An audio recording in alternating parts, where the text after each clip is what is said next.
guys, welcome back to A&P Garage. It's been a spell since I've seen you. There's been a bunch of stuff been going on at LMR with a lot of clutches, and I'd like to go over it with you because there's some misconceptions out there on how to properly measure.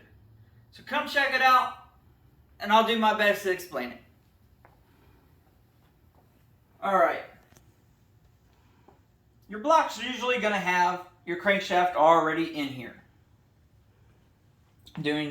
This one hasn't gone to the machine shop yet, it's not in. But you have your crankshaft and you have your backing plate that's here. So this is irrelevant. Then you're going to have your flywheel that bolts to the back of your crankshaft. In the center of your clutch, you have a clutch disc. Now, there's one way you're supposed to put it on, and that's the fat side out. You want the thin side in. If you put the fat side in, it's not going to work or sit properly, and it will also hit your bolts. Depending on which clutch you get, depends on whether you can put it together backwards. But a stock one won't even sit properly. Therefore, always fat side towards you. Next, you have your pressure plate. And your pressure plate has clutch fingers. Now, when this is all bolted down and torqued, these fingers actually suck in a little bit. And this high point right here on the clutch finger, where it rolls over, is where you're going to want to measure to. What I'm getting at is, depending on what setup you're running, depends on if you can have the bell housing bolted to the back of the block or not. Either way, you still have to measure the same. But for this, we're going to have the clutch and everything's already bolted to the flywheel. Your bell housing is bolted to the block with a minimum of 2 bolts. They don't need to be Hercules tight, but they need to be good and snug. That way your bell housing's not sitting here rocking back and forth all willy-nilly, because that'll give you a false reading. You need a good straight edge. You need a good micrometer. What you're going to do is you're going to hold that straight edge gently against the back of the bell housing. Then you're going to take your micrometer and you're going to extend it out and measure all the way to the highest point on the clutch fingers. Now you're going to take and write that number down. Next, you're going to come over to your transmission. You're going to press your slave cylinder all the way in. All the way in. And then you're going to do the same thing with your micrometer.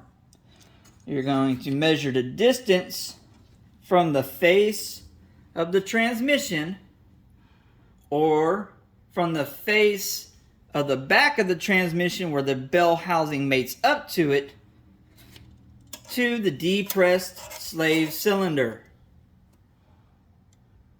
Now you're going to record that measurement. Then you're going to subtract the 2.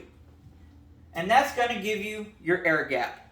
Now, rule of thumb is you want 0.125 to 0.250 being the high. If you have too tight of a gap, because this is your air gap that you're measuring, if it's too tight, you're going to cause damage to your clutch. Because what it's going to do is you're going to overextend your clutch fingers inward, which more than likely is going to cause your pressure plate to explode, along with devouring your throwout bearing. If you have it too far away, what that's going to do, it is going to take and pop the internal seal off of the new shaft, and you're going to have clutch fluid shoot out, and you're going to end up catching your stuff on fire and burn to the ground. Now, nobody wants their car to burn to the ground. And it doesn't matter if it's an OEM setup that you're measuring, or if it's aftermarket, depending on your combination. you should still take the time to measure it and make sure it falls within the specifications of the parameter so you have proper clutch engagement, proper throw. If you don't, pay attention to some of the manual cars where the clutch pedal comes like that far off the floor and engages to whether it's almost the full throttle before the clutch takes off and engages. That's because the air gap is not proper. This is how you fix it and the steps you need to take. I hope you enjoyed this video. Feel free to leave a comment, ask a question, AMP Garage, and I'll catch you down the road.